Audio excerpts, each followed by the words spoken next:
दिख रहा ही नहीं क्वेश्चन। हेलो। दिख रहा क्वेश्चन।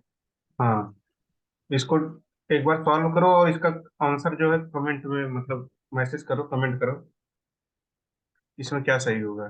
ठीक है सब लोग।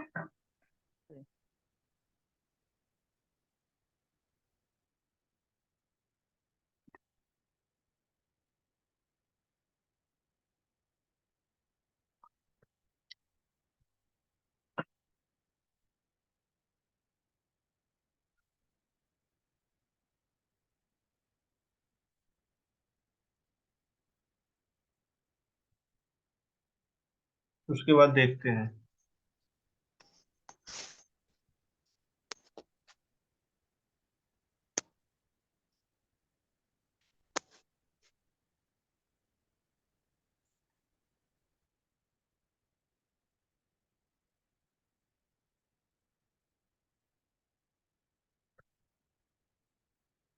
समझ में आ रहा है क्वेश्चन क्या कह रहा है?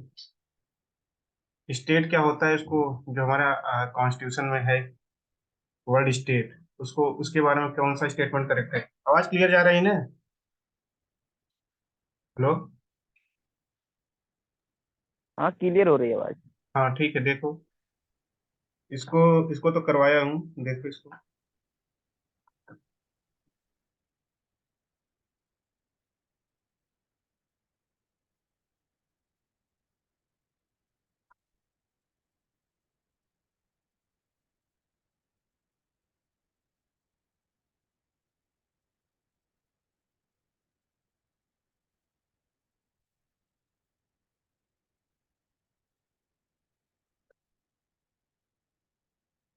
ठीक है, देखते हैं यहाँ पे,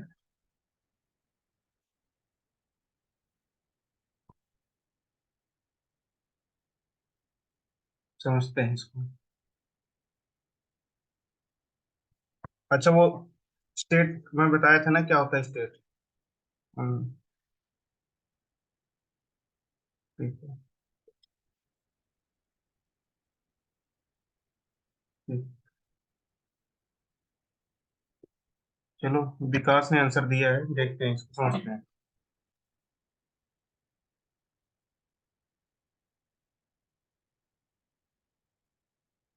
अच्छा, स्टेट की डिफिनेशन कहाँ पे है? मतलब कॉन्स्टिट्यूशन ऑफ इंडिया में, ये जो हमारा आर्टिकल 12 है, उसमें स्टेट की डिफिनेशन दी गई है ना, कि स्टेट क्या होता है। ठीक है, कॉन्स्टिट्यूशन ऑफ इंडिया में दी गई नहीं। आर्टिकल 12 हम लोग डिस्कस किए थे जब उस दिन, मैं बताया था कि स्टेट क्या होता है। ठीक, याद है ना? एक मिनट। हाँ सर। हाँ ठीक है, एक मिनट वेट करो, ये थोड़ा।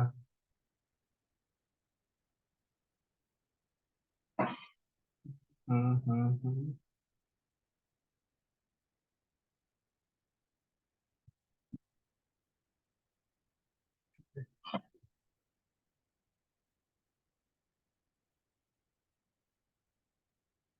जब व्हाइट बोर्ड दिख जाए तो बताना।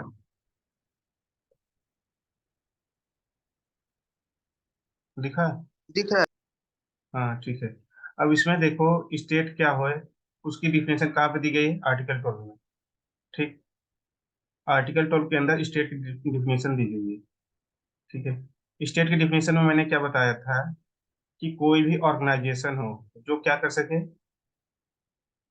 कोई एक्ट कर सके या डिसीजन ले सके। ठीक है, ये एक्ट और डिसीजन कहाँ पे होना चाहिए? पब्लिक इंटरेस्ट में होना चाहिए, पब्लिक मैटर में। ठीक, तो वो क्या कहलाएगा? ऑर्गेनाइजेशन। वो ऑर्गेनाइजेशन हमारा स्टेट कहलाता है। ठीक है, अब ये ऑर्गेनाइजेशन प्राइवेट भी हो सकता है, और क्या हो सकता है? गवर्नमेंट भी।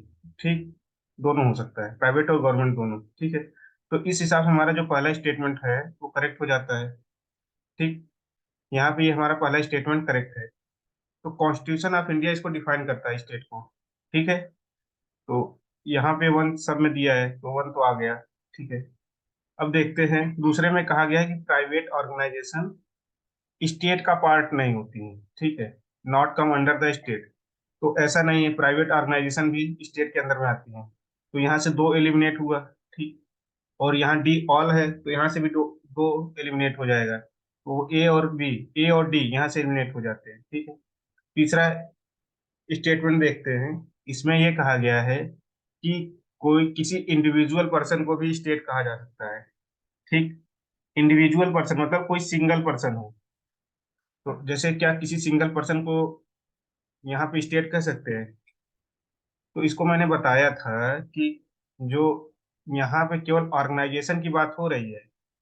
यहाँ पे ये देखो, जो हमारा कॉन्स्टिट्यूशन है वो केवल ऑर्गेनाइजेशन की बात कर रहा है, ठीक। ऑर्गेनाइजेशन के अंदर कोई भी ऑर्गेनाइजेशन तभी बनेगा जब एक से ज्यादा लोग हों, ठीक। जब तक एक लोग रहेंगे तो ऑर्गेनाइजेशन नहीं बनेगा। एक से ज्यादा लोग होंगे तभी ऑर्गेनाइजेशन बनेगा। और इंडिविजुअल मतलब क्या होता है? सिंगल पर्सन, ठीक है, सिंगल। तो यहाँ पे ऑर्गेनाइजेशन बनाने के लिए एक से ज्यादा पर्सन होने चाहिए, ठीक है। और इंडिविजुअल का मतलब सिंगल पर्सन, तो ये स्टेटमेंट हमारा रॉन्ग हो जाता है ना। ये वाला भी रॉन्ग हो गया, ठीक। तो यहाँ से हमारा ये थ्री भी एलिमिनेट हो गया, तो ये सी सी करेक्ट होगा, ठीक है। ये सी वाला करेक्ट होगा। स्क्रीन पे वो दिख रहा है क्वेश्चन की नहीं? दिख रहा है। ठीक है। तो यहाँ पे कौन सा करेक्ट होगा? ये सी वाला,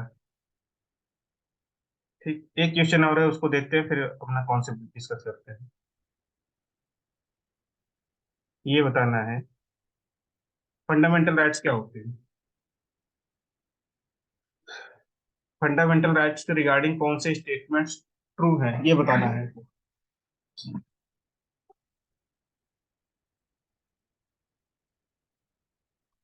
देखो और वो कमेंट करो, इसमें भी मैसेज करो।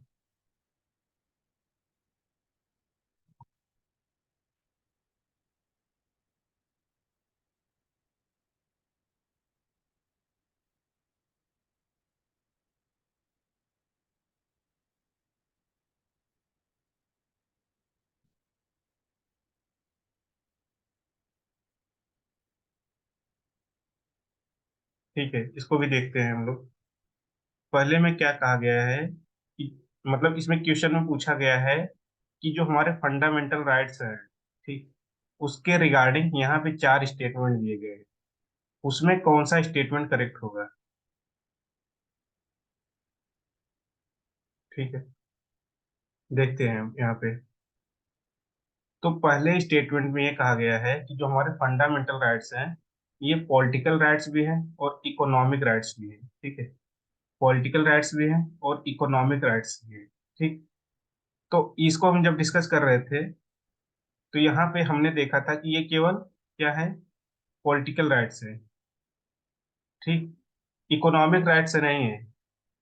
जैसे तीन राइट्स अभी तक हमने देखे हैं, जैसे पॉलिटिकल राइट्स हुआ, इकोनॉमिक और सोशल राइट्स, तीन राइट्स होते हैं, ठीक है। तो यहाँ जो हमारा फंडामेंटल राइट्स है ये केवल पॉलिटिकल राइट्स है, ठीक। तो ये स्टेटमेंट ये यहाँ पे गलत हो जाता है, ठीक है। और दूसरे स्टेटमेंट अभी यहाँ पे, अभी इन दोनों को अभी आगे देखेंगे, ठीक है। अभी जब आगे मतलब दो तीन क्लास के बाद इन दोनों मतलब ये बी और सी स्टेटमेंट को भी देखेंगे। यहाँ पे ये डी स्टेटमेंट देखते हैं, ठीक है। डी स्टेटमेंट में मैंने क्या बताया था? आर्टिकल 13 की डिफिनेशन बताई थी ना, कि लॉ क्या होता है। पिछले क्लास में लॉ की डिफिनेशन बताई थी ना, ठीक है। ये व्हाइट बोर्ड दिख रहा है मंगेश? व्हाइट बोर्ड दिख रहा है? दिख रहा है। ठीक है। लॉ की डिफिनेशन में क्या बताया था मैंने? बताओ मंगेश, बताओ लॉ की डिफिनेशन क्या बताया था? आर्टिकल 13 में क्या था? कोई भी लॉ हो, एक्ट हो, ठीक है, या फिर कस्टमरी लॉ हो, जो ट्रेडिशन पे चला आ रहा हो, ठीक है, या फिर कोई अमेंडमेंट हो, ठीक, या फिर कोई ऑर्डिनेंस हो, टेम्पररी लॉ जिसको बोलते हैं, ठीक। अगर ये हमारे फंडामेंटल राइट्स का वायलेशन करेंगे, कोई ऐसा लॉ बनाया जा रहा है जो हमारे फंडामेंटल राइट्स का वायलेशन कर रहे हैं। ठीक। तो ऐसे लॉ क्या होंगे? नल एंड वाइड, मतलब खुद ही रद्द हो जाएंगे, अपने आप रद्द हो जाएंगे। ठीक है, नल एंड वाइड हो जाएंगे। ठीक, ये हुआ। अब यहाँ पे ये चेक कौन करता है कि हमारा ये जो लॉ बनाया गया है, जैसे पार्लियामेंट है, इसने कोई लॉ बनाया। ठीक। अब जैसे यहाँ पे होता क्या है, राइट टू प्राइवेसी एक फंडामेंटल राइट है। जैसे जैसे हम लोग मोबाइल यूज करते हैं, ठीक है, उसका एक डेटाबेस बनता है। जो हम लोग स्मार्टफोन आज के टाइम पे यूज करते हैं, तो वहां पे हम लोग जो भी यूज कर रहे हैं, जैसे गूगल से हम लोग जो भी सर्च कर रहे हैं, जो भी जानकारियां ले रहे हैं, ठीक है, उसका एक डेटाबेस बनता जाता है। ठीक। हम व्हाट्सएप पे किससे बात कर रहे हैं, उसका एक डेटाबेस बनता जाता है। ठीक है। और गवर्नमेंट जो है यहाँ पे इसको ब्रीच नहीं कर सकती, इसको यहाँ पे, यहाँ जो हमारा डेटाबेस है, यहाँ पे नहीं पहुंच सकती है। ठीक है। इसको मतलब यहाँ हमारे हमारे डेटाबेस के अंदर इंटरफेयर नहीं कर सकती। ठीक। तो ये हमारा क्या है, राइट टू प्राइवेसी एक फंडामेंटल राइट है। ठीक। ठीक है, ये समझ में आ रहा है? अब ऐसा कोई लॉ बना दिया गया है, यहाँ पे पार्लियामेंट ने ऐसा कोई लॉ बनाया जिससे हमारा जो राइट टू प्राइवेसी है, ये वायलेट हो रहा है। ठीक है। गवर्नमेंट ने कह दिया कि हम यहाँ पे जो डेटा है, ठीक, जो मोबाइल वगैरह से सर्च किया हुआ डेटा है, इसको हम लोग पब्लिक डोमेन में डाल देंगे। तो मतलब ये हमारा फंडामेंटल राइट का वायलेशन हो रहा है। ठीक। तो अब ये ऐसा लॉ बनाया कि हमारे फंडामेंटल राइट्स का वायलेशन हो रहा है। ठीक है। तो यहाँ पे जो लॉ बनाया पार्लियामेंट, ये वायलेट कर रहा है हमारा फंडामेंटल राइट को। तो अगर वायलेट करेगा फंडामेंटल राइट को, तो ये नल एंड वाइड हो गया। ठीक है, रद्द हो जाएगा अपने आप। ठीक। अब ये चेक कौन करता है कि ये फंडामेंटल राइट का वायलेशन कर रहा है कि नहीं? ठीक है, ये चेक करने का काम हमारा क्या है, जुडिशरी का है। ठीक। जुडिशरी मतलब सुप्रीम कोर्ट और हाई कोर्ट। ठीक है। और ये जो चेक करते हैं कि लॉ जो है हमारे फंडामेंटल राइट का वायलेशन कर रहा है कि नहीं कर रहा है, इसी को क्या बोलते हैं, जुडिशियल रिव्यू। इसी को क्या बोलते हैं, जुडिशियल रिव्यू। मतलब हिंदी में क्या बोलेंगे, न्यायिक पुनर्लोकन। न्यायिक पुनर्लोकन। ठीक है, ये हो गया। ठीक है। ये हमारा मतलब जो लॉ बनाया है, जुडिशरी उसको रिव्यू करेगी, उसको फिर से देखेगी। ठीक है, ये व्यू मतलब देखना, रिव्यू मतलब अगेन। ठीक। तो जुडिशरी मतलब जो हमारे हाई कोर्ट या सुप्रीम कोर्ट है, जो भी लॉ बनाया गया उसको फिर से रिव्यू करेगी, फिर से देखेगी। ठीक। अब यहाँ पे आर्टिकल 13 में क्या था कि कोई भी लॉ, एक्ट या कस्टमरी लॉ, जो हमारे ट्रेडिशन चले आ रहे हैं, जो बहुत पुराने लॉ हैं, ठीक है, या फिर कोई ऑर्डिनेंस, मतलब जो प्रेसिडेंट पास करते हैं, जैसे जिसे हिंदी में कहते हैं अध्यादेश। ठीक।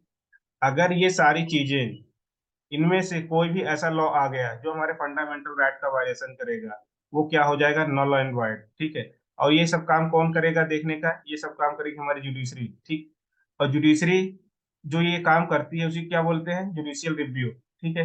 अब ये देखो यहाँ पे जुडिशियल रिव्यू हमारा मतलब ये फंडामेंटल राइट्स हमारा बेसिस हुआ कि नहीं जुडिशियल रिव्यू का। फंडामेंटल राइट्स के बेस पे ही जुडिशियल रिव्यू किया जा रहा है कि नहीं? हेलो विकास। हाँ सर। हाँ, ये बताओ, फंडामेंटल राइट्स के बेसिस पे ही किया जा रहा है कि नहीं जुडिशियल रिव्यू? हाँ सर, किया जा रहा है। ठीक है। तो अब यहाँ पे ये तुम्हारा फंडामेंटल राइट्स है। ठीक है, इसके बेसिस पे जुडिशियल रिव्यू किया जा रहा है। ठीक, ये एक चीज हुई। दूसरी चीज मैंने एक और चीज बताया था, डॉक्ट्राइन ऑफ बेसिक स्ट्रक्चर, याद है?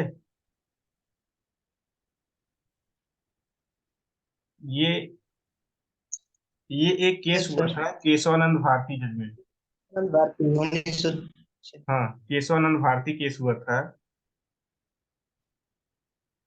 1973 में। ठीक है, ये कल 24 अप्रैल था ना, 24 अप्रैल। सर। हाँ, तो 24 अप्रैल को ही ये जजमेंट आई थी। ये मतलब इंडिया के हिस्ट्री में सबसे बड़ा केस था। ठीक, इससे बड़ा कोई केस आज तक नहीं आया। ठीक है।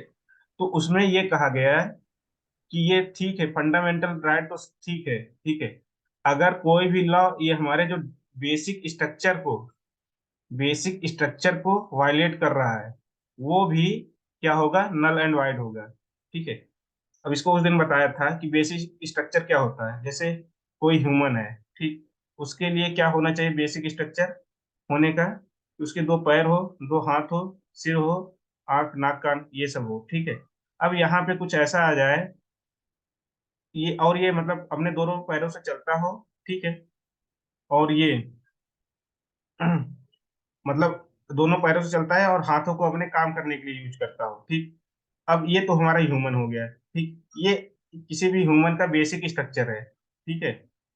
अब कुछ ऐसा आ गया, यहाँ पे एक सिर के बजाय दो सिर हो गए। ठीक है। अब ये पैरों से नहीं, मतलब यहाँ पे चारों पैरों से, मतलब ये हाथ को भी यूज कर रहा है चलने में, और पैरों को भी चलने में यूज कर रहा है। तो ये हमारा बेसिक स्ट्रक्चर नहीं रह गया ह्यूमन का।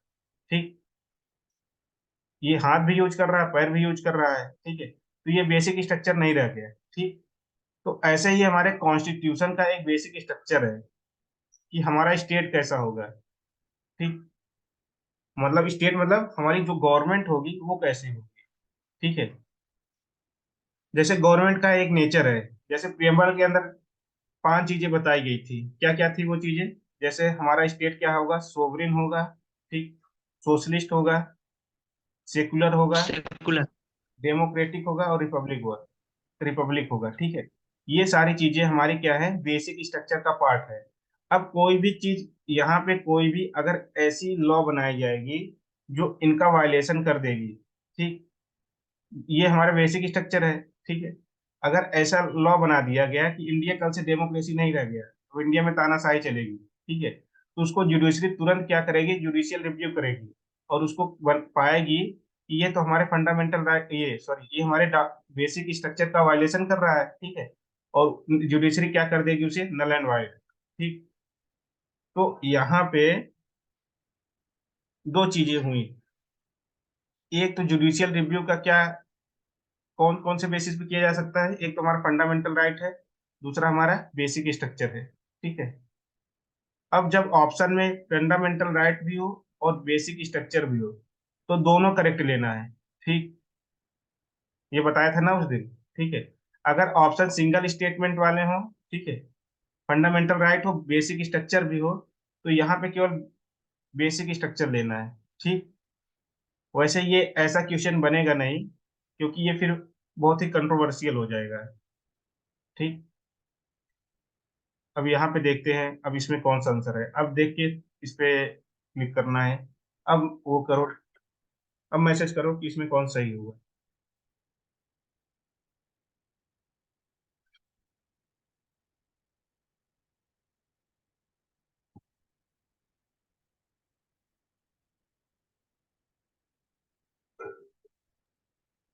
डी सही है सर। डी। हाँ ठीक है। यहाँ पे ये देखो, हमारे जो फंडामेंटल राइट्स हैं, यही बेसिस है जुडिशियल रिव्यू के। ठीक। जुडिशियल रिव्यू मतलब कोई लॉ बनाया गया है, ठीक है, लॉ लॉ जो बनाया गया है उसको हमारी जो जुडिशरी है, जिसको क्या बोलते हैं, कोर्ट्स, ठीक, न्यायालय जिसको बोलते हैं, हाई कोर्ट, सुप्रीम कोर्ट, वो हमारी इसको चेक करती है। ठीक है, कि वो हमारे फंडामेंटल राइट का वायलेशन कर रही नहीं। ठीक, यही होता है हमारा जुडिशियल रिव्यू। ये समझ में आया। ठीक है। अब उस दिन हम लोग क्या देख रहे थे, आर्टिकल 14 देख रहे थे। ठीक है। उसमें क्या था आर्टिकल 14 के अंदर, एक मिनट।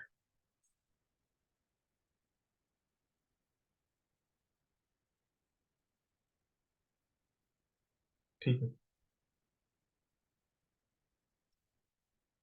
जो व्हाइट बोर्ड दिख जाए तो बता देना। व्हाइट बोर्ड दिख रहा है कि नहीं। हेलो मंगेश, व्हाइट बोर्ड दिख रहा है। हाँ दिख रहा है। हाँ ठीक है। तो यहाँ पे आर्टिकल 14 क्या था, equality before law and equal protection of law. ठीक। Equality before law and equal protection of law, ये है हमारा आर्टिकल 14। ठीक। अब इसको समझते हैं कि ये क्या है। पहले यहाँ पे इक्वलिटी बिफोर लॉ देखेंगे, उसके बाद देखेंगे इक्वल प्रोटेक्शन ऑफ लॉ। ठीक, यहाँ पे देखते हैं इक्वलिटी बिफोर लॉ क्या होता है।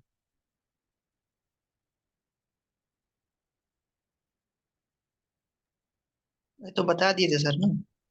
हाँ बता दिए थे, एक बार और बता देता हूँ। ठीक है, यहाँ पे ये कहा गया है कि जो हमारा ये लॉ होता है, जो कानून बना है, ये सबके लिए सेम है। ठीक है, इक्वल फॉर ऑल पीपल।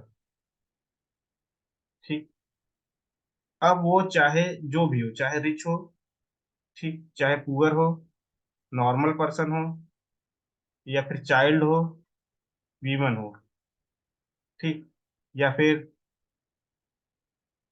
अ, कोई भी एमपी हो, एमएलए हो। ठीक, यहाँ पे कुछ एक्सेप्शन है, जैसे प्रेसिडेंट, प्राइम मिनिस्टर, उनके लिए नहीं एप्लीकेबल होता है। प्रेसिडेंट हो गए, प्राइम मिनिस्टर, तो इनके लिए थोड़ा नहीं एप्लीकेबल होता है ये इक्वलिटी बिफोर लॉ।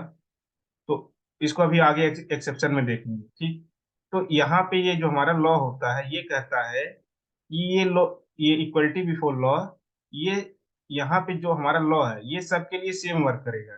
ठीक, अब जैसे यहाँ पे समझते हैं कि कोई मर्डर का केस हुआ। ठीक, इसको बताए थे पिछले क्लास में, फिर से एक बार देख लेते हैं कि मर्डर का केस हुआ है। ठीक है, अब यहाँ पे किसी पर्सन ने, मान लो यहाँ पे है पर्सन ने, ठीक, इसने जानबूझ के मारा है किसी पर्सन को।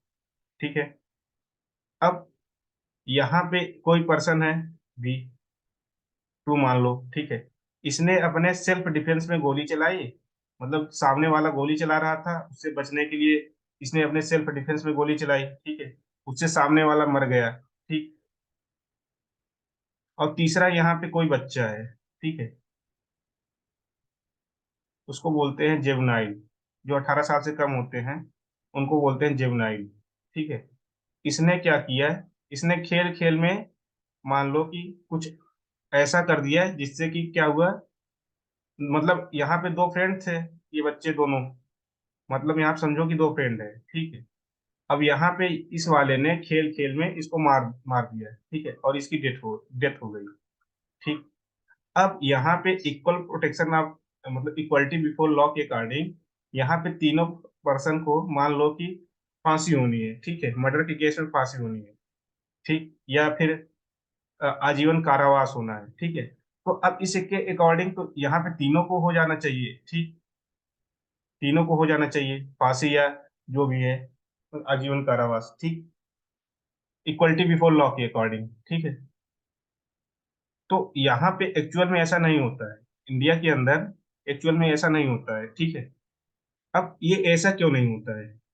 अब जैसे जो हमारे फोर फादर्स थे, जिन्होंने ये कॉन्स्टिट्यूशन बनाया, ठीक, उन्होंने जब ये कॉन्स्टिट्यूशन बना रहे थे, जब वो लिखे ये इक्वलिटी बिफोर लॉ, ठीक है, तो अब उनको समझ में आया कि ठीक है, सभी लोग इक्वल हो गए। ठीक, यहाँ पे सभी लोग तो इक्वल हो गए। ठीक है, अब लेकिन अगर कुछ ऐसी सिचुएशन आ गई, ठीक है, तो क्या अब सबको फांसी दे दी जाएगी? अब इसमें बताओ, क्या सबको फांसी देना सही रहेगा? डेविड भाई, डेविड। नहीं सर। हाँ, तो अब उन्होंने क्या सोचा कि ठीक है, यहाँ पे उन्होंने एक और चीज जोड़ दी। वो क्या था? इक्वलिटी, यहाँ पे दूसरा वाला, इक्वल प्रोटेक्शन ऑफ लॉ। ठीक है, दूसरा चीज जोड़ा फिर ये, इक्वल प्रोटेक्शन ऑफ लॉ। ठीक, अब ये क्या है, इसको समझते हैं, इक्वल प्रोटेक्शन ऑफ लॉ। ठीक है, इक्वल प्रोटेक्शन ऑफ लॉ।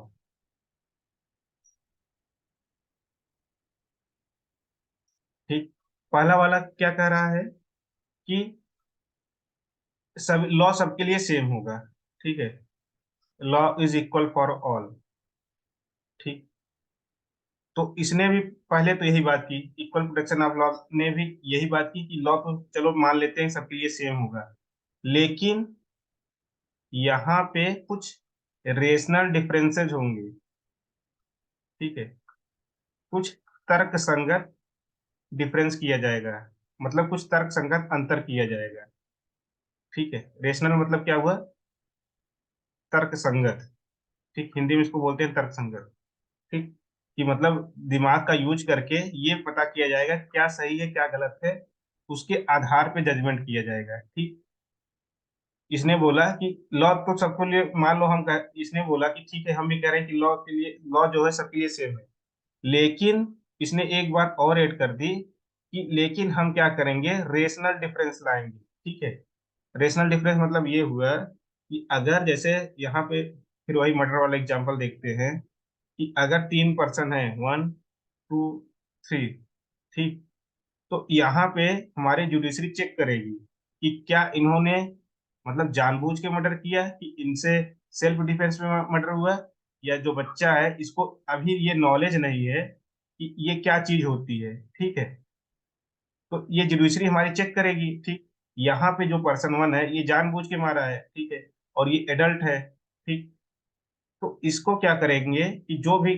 कारावास या फांसी की सजा है उसको दे देंगे। ठीक है, यहाँ पे इसको हो सकता है कि इसका कुछ मतलब यहाँ पे जुडिशरी इसको चेक करेगी कि क्या इसने अपने सेल्फ डिफेंस में ही चलाई है गोली। ठीक है, तो यहाँ पे इसको मतलब छूट भी दिया जा सकता है, इसको कोई सजा भी ना हो। ठीक, और यहाँ पे इसको बाल सुधार गृह में भेजा जाएगा। ठीक है, ठीक, यहाँ पे ये जो तीसरा पर्सन है इसको 2 से 3 सालों के लिए, जितना भी टाइम होता है, 3 साल 4 साल, उतने सालों तक के लिए बाल सुधार गृह में भेजा जाएगा। ठीक है, उसके बाद उसको छोड़ दिया जाएगा और वहां पे इसके लिए एजुकेशन वगैरह की व्यवस्था की जाएगी। ठीक, ये जो तीसरा पर्सन है, जो मतलब जो जेवनाइल है, जो बच्चा है। ठीक है, अब देखो, अब इक्वलिटी, जो हमारा पहला वाला कॉन्सेप्ट कह रहा था इक्वलिटी बिफोर लॉ, उसके अकॉर्डिंग तो सबको फांसी हो जानी चाहिए थी, लेकिन दूसरा वाला यहाँ पे आके ये बचा ले रहा है, जो इक्वल प्रोटेक्शन ऑफ लॉ है। ठीक है, ये आके यहाँ पे बचा ले रहा है। ठीक है, यहाँ पे ये क्या कर रहा है, रेशनल डिफरेंस ला रहा है। देखो यहाँ पे डिफरेंस हुआ ना, फर्स्ट पर्सन में और सेकंड और थर्ड पर्सन में डिफरेंस हुआ कि नहीं? ये समझ में आ रहा है कि नहीं? विकास समझ में आ रहा है? मोनी समझ में आ रहा है? मंगेश, डेविड भाई समझ? हाँ, आ रहा है, आ रहा ठीक है, चलो ठीक है। अब यही होता है, यही दोनों में अंतर है। ठीक है, इक्वलिटी बिफोर लॉ और इक्वल प्रोटेक्शन ऑफ लॉ में क्या डिफरेंस है? जैसे यहाँ पे एक बार और समझ लेते हैं, इक्वलिटी बिफोर लॉ और इक्वल प्रोटेक्शन ऑफ लॉ।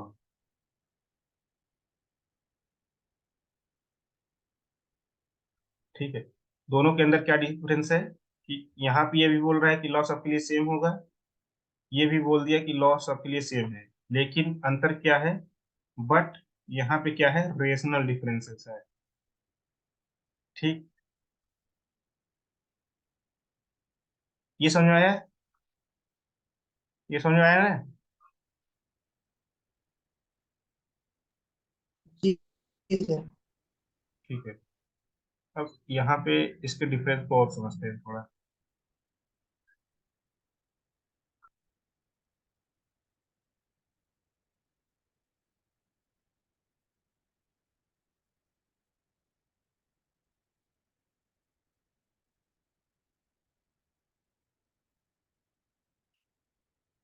यहाँ पे ये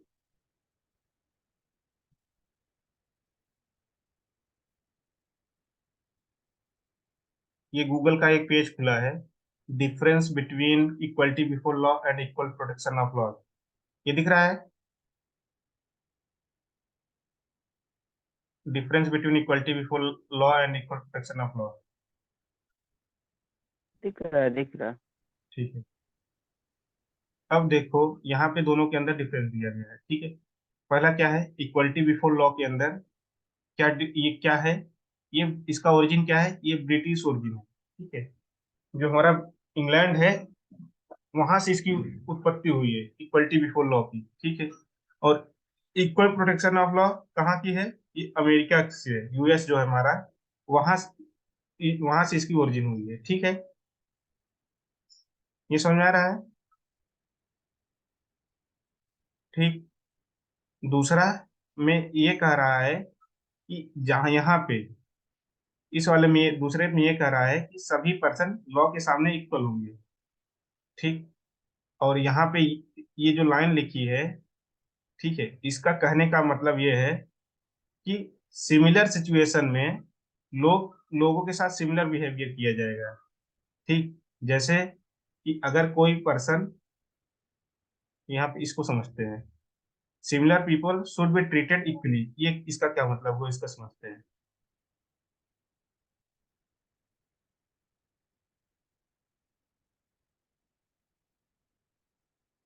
क्या था? Similar people should be treated equally. ठीक। इसका मतलब ये हुआ कि सिमिलर मतलब कि सेम सिचुएशन में हो। ठीक। सेम सिचुएशन होनी चाहिए, सिचुएशन डिफरेंट डिफरेंट नहीं होनी चाहिए। ठीक। इसको फिर से वही मटर वाली एग्जांपल से समझते हैं कि यहाँ पे एक पर्सन है वन, ठीक, पर्सन टू, ठीक है, दोनों ने जानबूझकर मर्डर किया है। ठीक। पर्सन वन ने भी, पर्सन टू ने भी, दोनों ने जानबूझ के मर्डर किया। तो यहाँ पे इनकी क्या सिचुएशन आ गई? ये सिमिलर सिचुएशन आ गई। ठीक है। अब सिमिलर सिचुएशन आ गई इनके साथ, वैसा ही जैसा एक के साथ बिहेव होगा वैसा दूसरे के साथ बिहेव होगा। ठीक है। इसको फांसी हो रही है तो इसको भी फांसी होगी। ठीक है। अब मान लो कि सिचुएशन ही सिमिलर नहीं रही। ठीक। सिचुएशन सिमिलर नहीं रही तो यहाँ पे क्या हो जाएगा? दोनों के साथ इक्वल बिहेव नहीं होगा। ठीक। मान लो कि इसने जानबूझ के किया है, इससे गलती से हो गया है। ठीक है। तो यहाँ पे दोनों के साथ क्या होगा? इक्वल ट्रीटमेंट नहीं होगा। ठीक है। यहाँ पर रीजनल डिफरेंसेस है। ठीक। तो ये जो लाइन है, similar people should be treated equally, इसका मतलब यही है कि जो अभी हमने डिस्कस किया था कि रूल ऑफ लॉ तो होगा, मतलब सभी लोग इक्वल होंगे before law, equality before law तो होगी, लेकिन क्या होगा? रेशनल डिस्क्रिमिनेशन होगा, सॉरी, रेशनल डिफरेंसेस होंगे। ठीक है। ये समझ में आया? Similar people should be treated equally, इसका मतलब है कि समान लोग, मतलब समान सिचुएशन में अगर समान काम कर रहे हैं तब उन्हें समान तरीके से ट्रीट किया जाएगा। अगर यहाँ पे सिचुएशन डिफरेंट हो गई, ठीक, यहाँ पे सिचुएशन डिफरेंट हो गई, सिमिलर नहीं है, तब उनके साथ सिमिलर बिहेवियर नहीं होगा। ये समझ में आया क्या? ये इसका कहने का मतलब ये है जो हमने पहले भी डिस्कस कर लिया था। ये समझ में आ रहा है ना? ठीक है, आगे देखते हैं।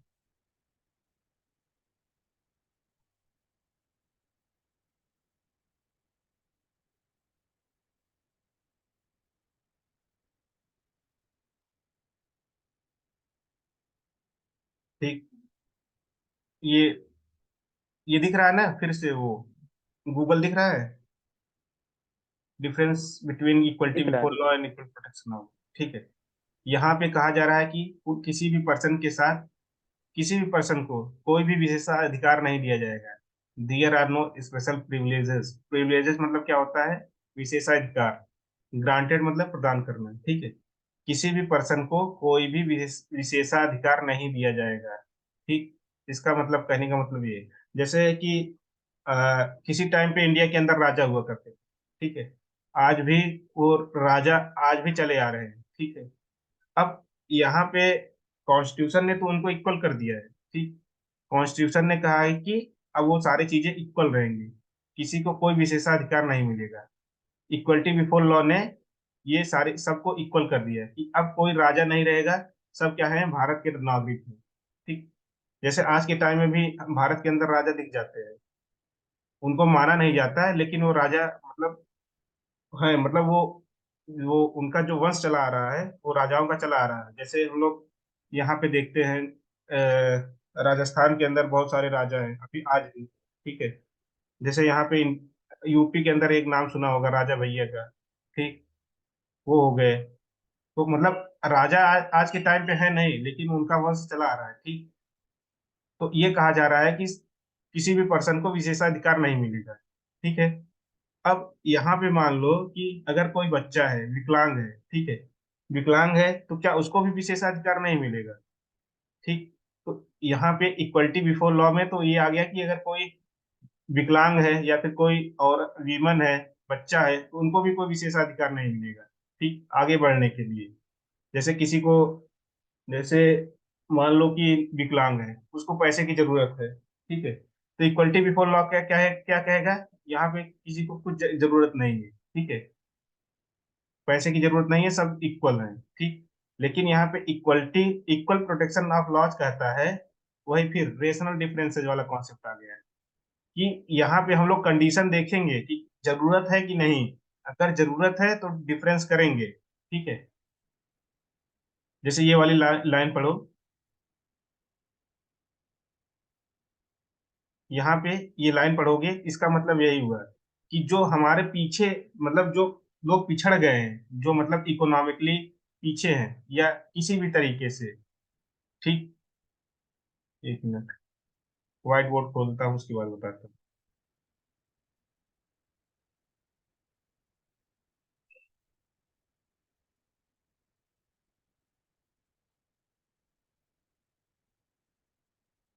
यहाँ पे ये जो तीसरी लाइन है, इसमें फिर से वही रेशनल डिफरेंस की बात कर रहा है, ठीक। ये कह रहा है कि यहाँ पे हम लोग फिर चेक करेंगे कि किसको जरूरत है कि नहीं। जैसे आज के टाइम पे जो हमारा रिजर्वेशन दिया गया है, ठीक, SC ST OBC और जो वीकर सेक्शन है उनको, तो अगर इक्वलिटी बिफोर लॉ होता तो ये रिजर्वेशन कभी आ ही नहीं पाता, ठीक, जिसको आरक्षण बोलते हैं। तो ये इक्वलिटी बिफोर लॉ होता तो ये रिजर्वेशन हमारा आ ही नहीं पाता, ठीक है। तो उसके लिए ये कि भैया यहाँ पे इनको जरूरत है, ठीक है, तो इक्वल प्रोटेक्शन ऑफ लॉ क्या कहता है? इक्वल प्रोटेक्शन ऑफ लॉ ये कहता है कि इनको जरूरत है, जो हमारे SC हो गए, ST हो गए, OBC हो गए, और जो हमारे वीकर सेक्शन है, ठीक, ये कह रहा है कि इनको जरूरत है, इसलिए इनको ये दिया जा रहा है, ठीक है, रिजर्वेशन। इसलिए क्या किया जा रहा है? रेशनल डिफरेंस किया जा रहा है, ठीक है। ये हुआ, ठीक है। अब यहाँ पे ये कह रहा है कि ये एक निगेटिव कॉन्सेप्ट है, ठीक है। इक्वलिटी बिफोर लॉ क्या है हमारा? एक निगेटिव कॉन्सेप्ट है। और ये हमारा equal protection of law positive concept है, ठीक। ये निगेटिव कैसे हुआ?